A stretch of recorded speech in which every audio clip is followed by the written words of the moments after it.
Kyokushin Kaikan. Kyokushin Kaikan adalah sebuah aliran karate yang didirikan oleh Matsutatsu Oyama. Aliran ini menekankan latihan fisik dan full kontak komite, yakni latihan tanding sparring tanpa pelindung. Kyokushin memiliki arti kebenaran tinggi yang diyakini oleh Mas Oyama sebagaimana karate itu seharusnya diajarkan dan dipelajari. Kurikulum Kyokushin menekankan pada pertarungan realistik dan kekuatan fisik.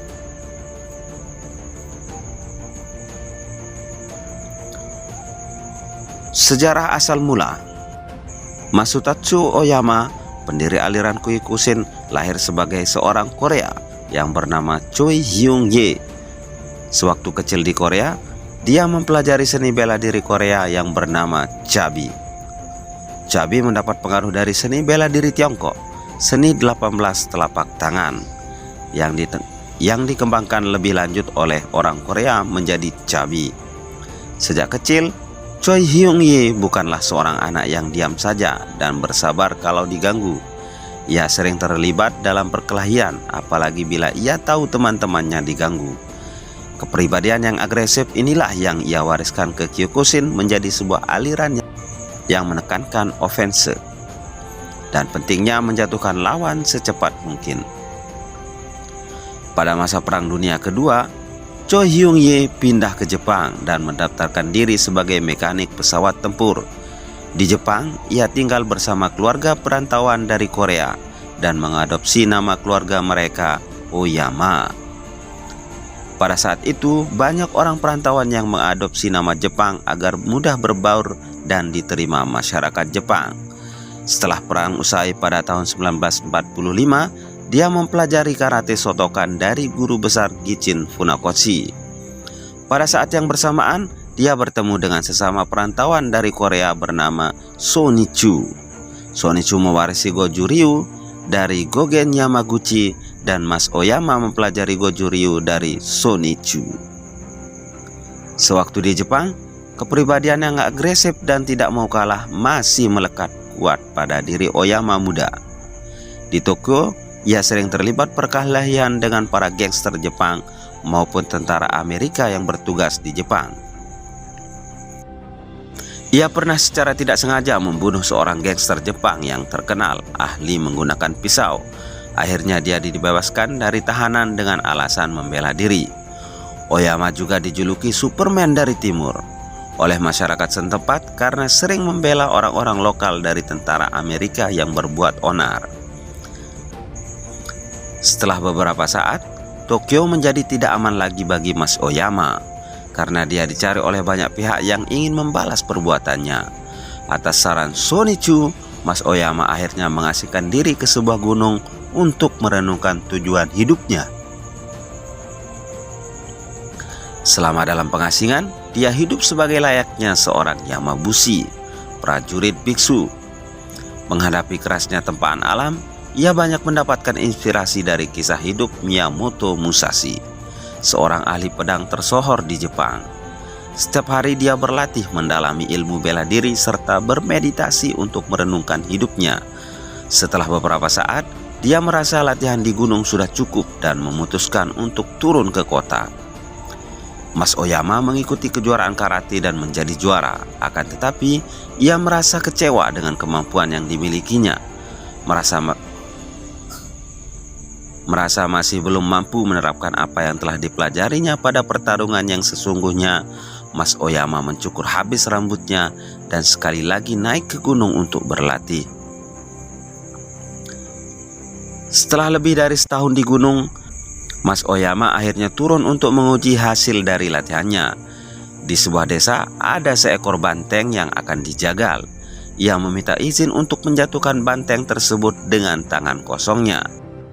Akan tetapi, dia gagal pada usaha pertamanya. Setelah dipukul, banteng tersebut marah dan mengobrak-abrik kerumunan orang-orang di sekitarnya. Mas Oyama tidak menyerah. Ia berhari-hari mempelajari banteng-banteng tersebut. Setelah itu, dia mencobanya lagi. Banteng tersebut jatuh dengan sekali pukul ke arah kepalanya. Berita tentang seorang karateka menjatuhkan banteng dengan kepala tangannya menyebar dengan cepat. Selain itu, dia juga mengadakan perjalanan keliling Asia Tenggara, mengadakan demo dan menantang banyak aliran di dalam maupun luar Jepang. Hal ini menimbulkan banyak sensasi dan mempopulerkan karate di dunia internasional. Dengan modal ketenaran inilah, Mas Oyama lalu mendirikan sebuah dojo karate di Tokyo. Karate di dojo ini menekankan pentingnya latihan full kontak komite, latihan tanding tanpa pelindung.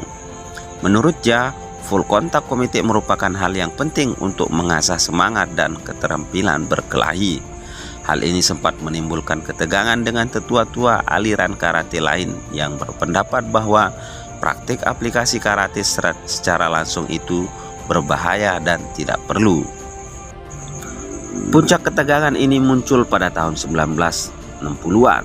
Pada waktu itu, petinju Muay Thai menyatakan bahwa Thai boxing adalah seni bela diri yang terkuat, dan ia telah mengalahkan banyak wakil aliran bela diri termasuk karate Jepang.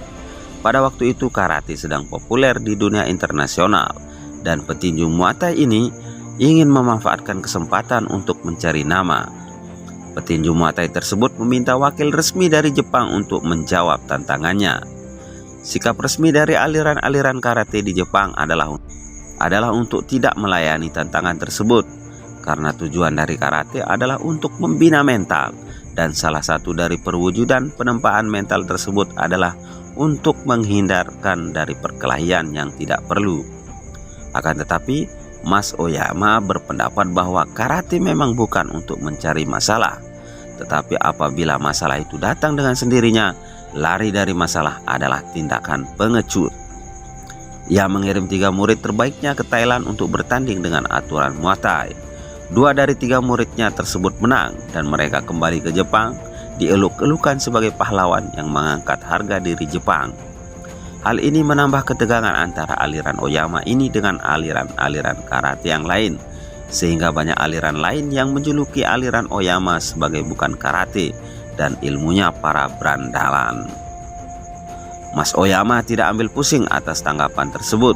Ia secara resmi mendirikan Kyokushin yang berarti kebenaran tinggi, yang dia yakini sebagaimana karate seharusnya diajarkan dan dipelajari. Ia mengadakan turnamennya sendiri, merespon dilarangnya Kyokushin mengikuti pertandingan-pertandingan karate. Meski dia anak tirikan, Kyokushin berkembang pesat di dalam maupun di luar Jepang, terutama karena beberapa generasi pertama Kyokushin banyak menantang berbagai aliran bela diri di Asia maupun di negara-negara barat. Pada tahun 1964 hingga 1994, setelah Kyokushin Kaikan resmi dibentuk, Oyama memimpinnya untuk melakukan ekspansi.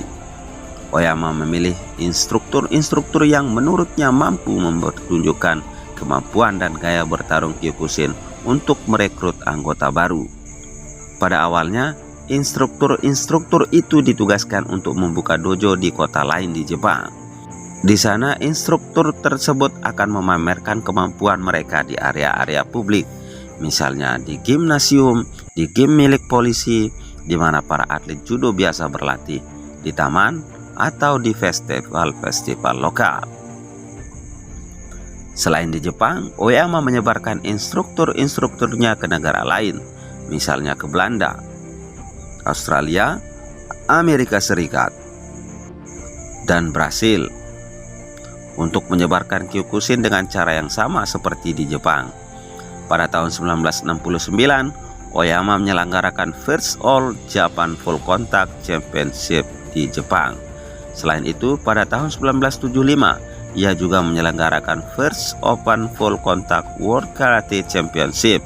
Sejak saat itu, pertandingan berskala internasional diadakan secara berkala setiap 4 tahun sekali. Setelah Oyama meninggal, International Karate Organization atau IKO Kyokushin Kaikan mengalami perpecahan. Perpecahan disebabkan karena konflik tentang siapa yang akan menggantikan Oyama sebagai chairman, serta tentang masa depan struktur dan filosofi organisasi. Hingga saat ini, masalah belum dapat dipecahkan. Suke Akiosu Matsui sempat diperkirakan menjadi penerus Oyama, setelah ia mengklaim bahwa ia memiliki hak intelektual atas semua merek dagang, simbol, dan nama Kyokushin. Namun ternyata sistem legal Jepang mengharamkan tindakan itu, sehingga Soke Matsui dipaksa mengembalikan semua hak intelektual Kyokushin kepada keluarga Oyama.